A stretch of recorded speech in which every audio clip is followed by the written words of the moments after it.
Ya, saudara, di tengah penerapan PPKM berlevel ini, pasar tradisional diperbolehkan beroperasi dengan aturan bagi para pengunjung, pedagang dan juga termasuk kapasitas maupun waktu operasional.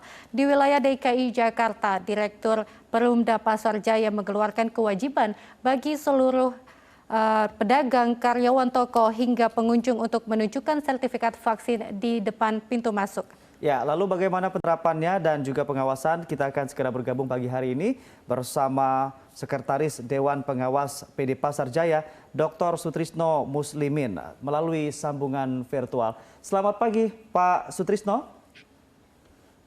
Ya, selamat pagi, Mas Anggi. Ya, salam sehat selalu, Pak Sutrisno. Kita mengetahui bahwasannya ada kebijakan menunjukkan sertifikat vaksinasi bagi para pengunjung pasar begitu ya. Lalu bagaimana kondisinya saat ini dan bagaimana penerapannya yang ada di pasar? Ya, jadi begini Mas Anggi. Jadi memang kita tahu bahwa kasus COVID-19 di DKI Jakarta itu kan alhamdulillah penanganannya cukup baik. Dan kita tahu bahwa sekarang ini COVID di Jakarta itu semakin menurun. Data terakhir yang kita ketahui bahwa kasus aktif di Jakarta itu kan angkanya tinggal 8.800. Coba bayangkan pada masa awal bulan Juli itu kita tahu bahwa kasus aktif di Jakarta itu lebih dari 110.000 gitu ya. Kemudian juga kita tahu bahwa rata-rata sekarang setiap hari di Jakarta sudah di bawah 1.000 dan kemudian yang agak menggembirakan juga positivity rate di Jakarta itu sudah di bawah 8%. Hal ini terjadi karena apa? Karena program vaksinasi yang dilakukan di Jakarta itu kan cukup berhasil. Kita tahu bahwa sekarang ini warga Jakarta yang harus vaksin itu sebelum bulan Agustus itu sudah mencapai target di Jakarta. Dan sekarang ini untuk dosis 1 di Jakarta sudah 103%. Dan yang sudah mendapatkan dosis 2 itu sudah di atas 52%. Nah, dari keadaan ini maka kemudian kan kita harus mendorong agar ekonomi itu bergerak di Jakarta. Dan pasar sebagai sentra ekonomi harus cepat untuk bergerak gitu ya. Tapi kemudian kita melihat bahwa apa yang terjadi di pasar-pasar di bawah Pasar Jaya gitu ketika dibuka, maka kita ingin agar tidak lagi menjadi pusat penularan COVID-19.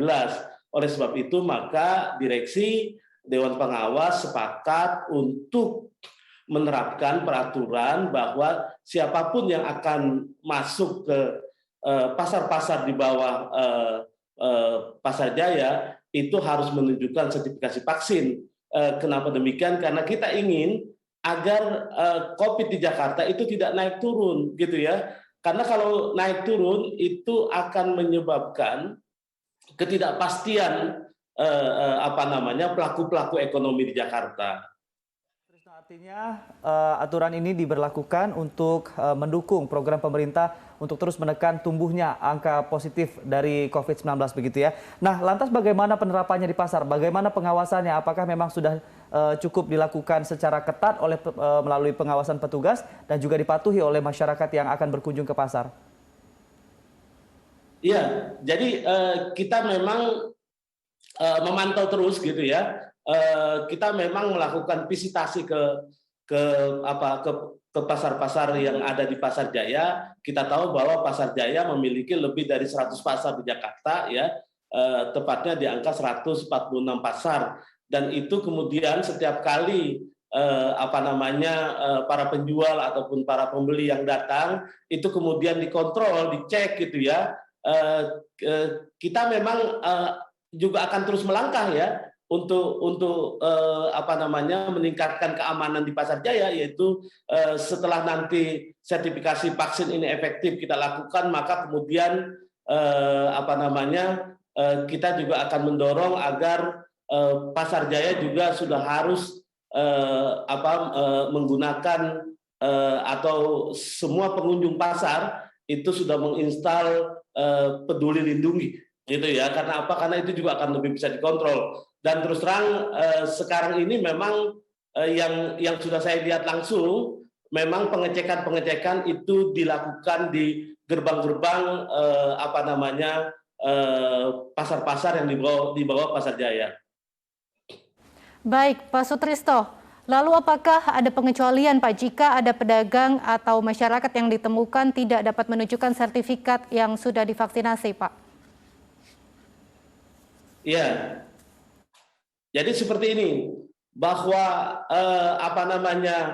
untuk kasus-kasus tertentu misalnya bagi para pedagang atau pembeli yang baru terkena COVID yang belum vaksin, dengan catatan mereka menunjukkan alat bukti bahwa mereka memang baru kena COVID dan mereka belum bisa divaksin karena harus menunggu 3 bulan, itu adalah bentuk pengecualian. Tapi Mbak Zahra, perlu saya sampaikan bahwa ini kan cara kita mengedukasi.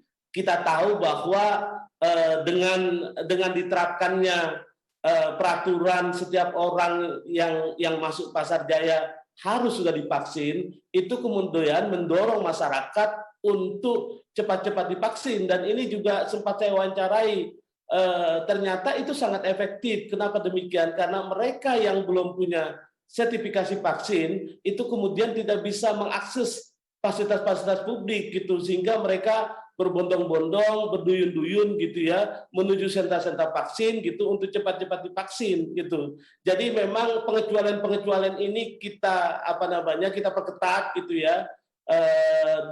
Dan saya juga sudah sampaikan kepada direksi bahwa jangan terlalu banyak pengecualian, karena kalau terlalu banyak pengecualian nanti tidak efektif. Dan jangan lupa bahwa kondisi hari ini Jakarta sangat baik ya. Positivity rate-nya turun terus, bornya turun terus gitu ya. Angka penularannya juga terus turun, terus bisa dikendalikan. Itu karena kita terus melakukan edukasi, dan edukasi itu kan bisa positif, bisa negatif gitu. Bisa dengan cara-cara kita kemudian menutup ruang-ruang gerak bagi orang-orang yang belum vaksin gitu ya. Karena apa? Karena mereka juga akan punya ketergantungan. Nggak mungkin dia kemudian tetap bersikeras untuk tidak vaksin. Karena apa? Karena ruang gerak dia juga terbatas, seperti itu.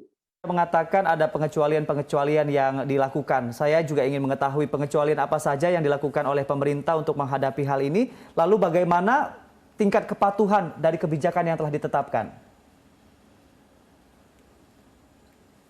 Iya, jadi memang pengecualian-pengecualian yang dilakukan itu memang dari hasil meeting kita dengan direksi, itu kemudian kita sosialisasi ke kepala-kepala pasar gitu ya, dan dengan catatan mereka kemudian bisa menunjukkan bahwa memang mereka belum bisa divaksin karena dengan ketentuan atau dengan kriteria yang ditentukan oleh medis gitu ya. Itu saja yang kita kecualikan, tapi yang lain-lain ya itu kemudian kita betul-betul perketat apa yang terjadi di Pasar Jaya, seperti itu. Baik, Pak Sutrisno, lalu dalam pelaksanaan syarat vaksinasi yang mewajibkan untuk menunjukkan sertifikat vaksin sebelum memasuki area pasar ini, apakah terjadi kerumunan, Pak, di pintu masuk? Lalu bagaimana dengan antisipasinya ini sendiri?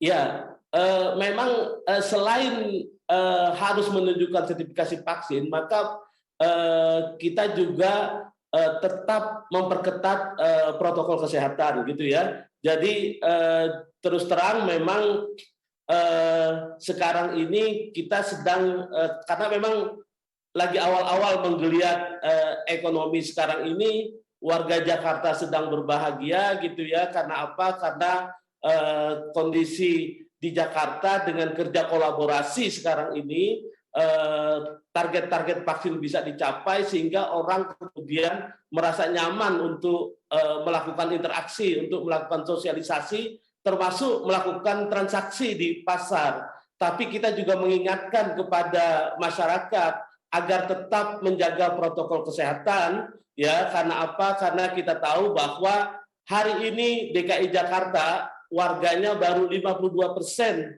yang divaksin yang sudah penuh gitu ya, artinya yang sudah memenuhi dosis 1 dan dosis 2 gitu. Artinya kita belum terbangun kekebalan komunal atau herd immunity. Oleh sebab itu maka kita mendorong agar semua masyarakat untuk bisa tetap menaati protokol kesehatan, karena dengan cara itu maka kita akan bisa terhindar dari tertular COVID-19. Oleh sebab itu saya sebagai Sekretaris Dewan Pengawas memang mendorong kepada direksi dan kepada kepala-kepala pasar agar terus melakukan pengawasan penerapan protokol kesehatan. Ya, baik Pak Sutrisno, artinya dengan penerapan hal tersebut mudah-mudahan juga kita dapat membantu pemerintah untuk terus memerangi COVID-19 dan juga memutus mata rantai penyebarannya. Dan juga kita berharap kepada masyarakat untuk dapat tetap mematuhi aturan-aturan yang telah ditetapkan oleh pemerintah. Ya, baik. Terima kasih Pak Sutrisno Muslimin selaku Sekretaris Dewan Pengawas PD Pasar Jaya sudah beredukasi bersama kami di Klik Indonesia pagi hari ini. Selamat pagi Pak. Selamat pagi Pak Muslimin.